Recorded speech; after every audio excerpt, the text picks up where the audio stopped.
Olá, pessoal, tudo bem? Nós vamos fazer um exercício aqui que caiu no livro, na UniRV, Campus Rio Verde, em 2021, no meio do ano, certo?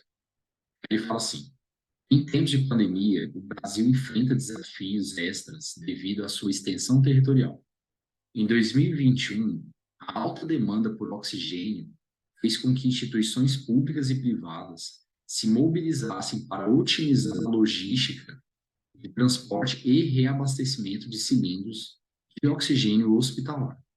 Porém, manipular e transportar gases pressurizados requer conhecimento especializado. Considerando o oxigênio um gás ideal, assinale VOF. Aí vamos lá. Letra A. Deve-se monitorar a temperatura ambiente ao longo do transporte dos cilindros de oxigênio, visto que variações da temperatura ambiente provocam variações na pressão interna do cilindro. Beleza. Gente, olha só. No cilindro, o que acontece? O gás, ele está preso lá dentro, não é isso? E o volume do cilindro, ele praticamente não muda, porque a dilatação é desprezível, né, pessoal? Então, quando o cilindro está sendo transportado e esquenta, por exemplo, né? Você está lá exposto ao sol e começa a esquentar, ele dilata, mas ele dilata muito pouco. Então, a gente considera que a transformação é praticamente uma isovolumétrica. E o que a gente aprende lá em gases? Que nas isovolumétricas, pressão e temperatura são grandezas diretamente proporcionais, né? Então, quanto maior a temperatura, maior a pressão. Então, se o cilindro ficar exposto ao ambiente, por exemplo, e começar a esquentar, a temperatura vai subir, consequentemente, a pressão vai subir. Então, variações na temperatura vão produzir variações na pressão, e a gente tem que monitorar mesmo. O item é verdadeiro, tá bom? Item B. Cilindros de 10 litros foram recarregados em uma usina onde a temperatura ambiente era de 0 grau e a pressão interna provocada pelo oxigênio sobre o cilindro de 15 atm. No local de distribuição dos cilindros, a temperatura ambiente estava em 27 graus, provocando um aumento na pressão interna em cerca de 1,5 atm. Beleza. Vamos lá. Como a gente viu, né, o cilindro, ele praticamente não dilata, e o gás lá dentro, então, ele vai sofrer uma transformação isovolumétrica, certo? Ou isocórica ou isométrica. Estando o gás preso dentro do cilindro, o número de mols não muda, né, gente? Então, nós podemos usar santa equação geral, né? Essa aqui, como a galera gosta, né? E ela é boa mesmo, nossa.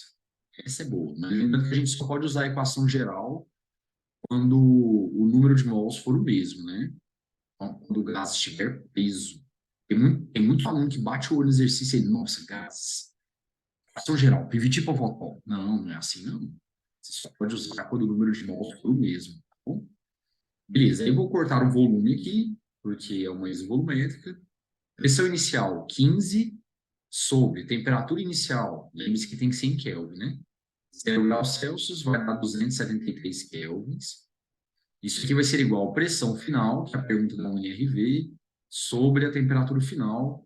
Temperatura final 27 graus, né? Passando por Kelvin. A gente soma 273, vai dar 300. Estou fazendo a conta. A pressão deu aproximadamente 16,48. Ela aumentou aproximadamente 1,5, né? Era 15 antes, mais ou menos 16,5 agora. O item é verdadeiro, beleza? Item C. Vamos lá. Aqui.